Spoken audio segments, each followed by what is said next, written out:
Video में हम लोग सीखेंगे त्रिभुज यानी कि ट्रायंगल्स। तो त्रिभुज क्या होता है, इसके कौन कौन से भाग होते हैं, इसका नाम कैसे लिखा जाता है, ये सारी चीज़ें हम लोग सीखेंगे। तो सबसे पहले देखिए यहाँ पे त्रिभुज जो है, त्रि का मतलब हो जाएगा तीन। ये जो त्रि लिखा है इसका मतलब हो गया तीन, और भुज जो लिखा है ये हो जाएगा भुजा। तो यानी तीन भुजाओं से घिरी आकृति को त्रिभुज कहते हैं। A closed figure bounded by three sides is called triangle. तो इस प्रकार से हम ट्रायंगल को ऐसे बना सकते हैं। एक साइड ये हो गया, एक दूसरी साइड हो गया, और ये तीसरी साइड। इन तीनों को मिला के जो ये बना आकृति जो बनी है, ये बंद आकृति है, इसी को हम कहते हैं ये एक त्रिभुज है। सिंपल है ना, परिभाषा समझ गए होगी। यानी तीन भुजाओं से कोई आकृति अगर बंद है तो उसको हम कहेंगे ये त्रिभुज है। जहाँ पे ये दो भुजाएं आके मिलती हैं, इस बिंदु को शीर्ष कहते हैं। तो ऐसे देखा जाए तो त्रिभुज में कितने शीर्ष हैं, तो ये कहेंगे एक यहाँ पे हो गया, एक ये हो गया दो, और एक ये तीन। यानी इस त्रिभुज के अंदर तीन शीर्ष होते हैं। तो इसको यहाँ लिख लेते हैं, जो शीर्ष होते हैं त्रिभुज के अंदर। शीर्ष यानी कि इसी को हम कह सकते हैं ये वर्टेक्स।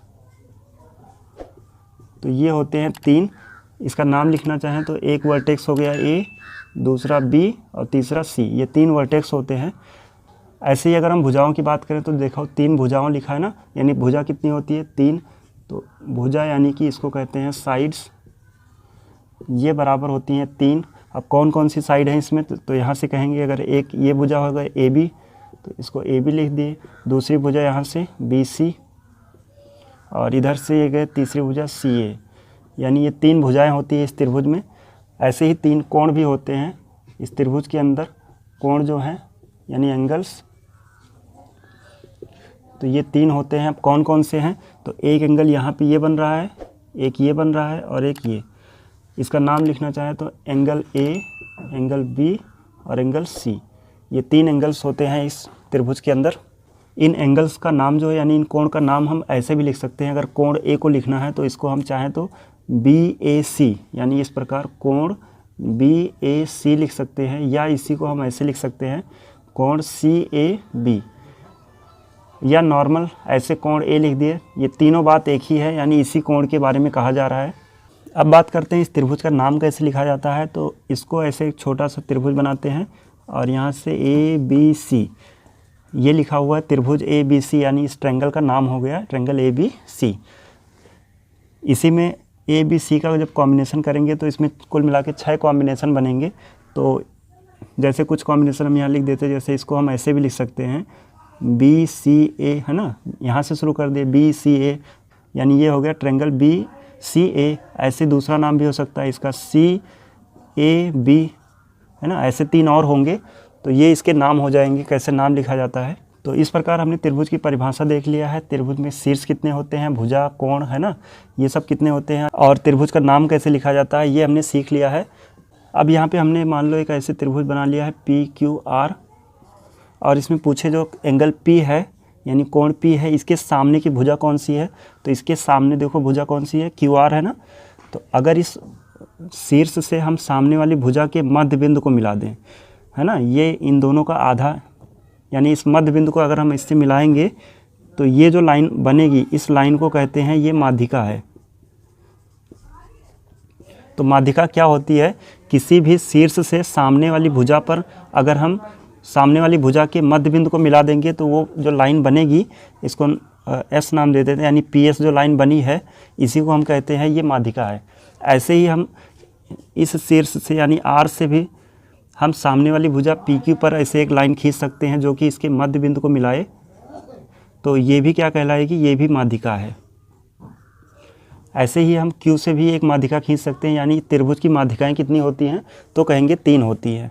तीनों शीर्ष से सामने वाली भुजा के मध्य बिंदु को मिला देंगे तो ये माध्यिकाएं होती हैं।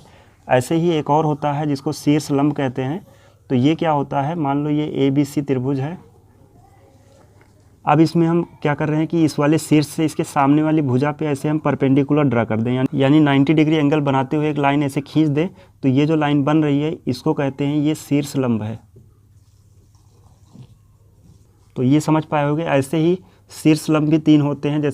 जैसे इस वाले शीर्ष से हम सामने वाली भुजा पे ऐसे एक परपेंडिकुलर ड्रा कर दें, ये 90 डिग्री है, तो इसको भी हम कहेंगे ये शीर्ष लंब है। इस प्रकार यहाँ से भी एक शीर्ष लंब ड्रा किया जा सकता है। यानी एक त्रिभुज में जो शीर्ष लंब होते हैं वो कितने होते हैं, तीन होते हैं। तो इस प्रकार यहाँ से शीर्ष लंब और माध्यिका के बारे में आप जान चुके हैं।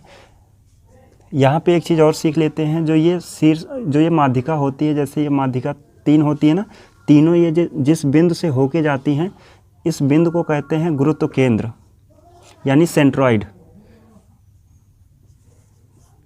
ये गुरुत्व केंद्र है, इसी को इंग्लिश में कहते हैं सेंट्रॉइड। ऐसे ही जो शीर्ष लंब है, ये तीनों शीर्ष लंब जो है जिस बिंदु से होके जाते हैं, इसको कहते हैं लंब केंद्र। अब इसमें आगे सीखते हैं, जो ये 3 कोण होते हैं, इन कोणों का अर्धक भी होता है। जैसे मान लो ये कोई कोण है, तो इसका अर्धक जब ड्रा किया जाएगा यहाँ से, ये अर्धक इसका जाएगा यहाँ से, ऐसे चाप लगाते हैं ना आधी दूरी भर के, तो ये जो कोण का, इस कोण का जो अर्धक है, ऐसे ही इस कोण का भी अर्धक होगा और इस कोण का भी अर्धक होगा। तो ये क्या होते हैं, ये जो कोणों के अर्धक हैं, ये अगर जिस बिंदु पे यहाँ मिलते हैं, इस वाले बिंदु को कहते हैं परिकेंद्र। तो इतनी चीज़ें त्रिभुज के बारे में आप सीख चुके होंगे। अब इसके आगे हम लोग पढ़ेंगे जो त्रिभुज के तीनों अंतःकोण होते हैं, उनका योग कितना होता है, या जो त्रिभुज के बाह्य कोण का गुण होता है, यानी 2 अंतःकोण और एक बाह्य कोण में जो गुण होता है, वो चीज़ें इसमें सीखेंगे। और साथ साथ ये भी सीखेंगे कि जो समरूपता होती है, त्रिभुज की समरूपता या सर्वांग समता क्या होती है, वो सारी चीज़ें हम लोग अगले वीडियो में सीखेंगे।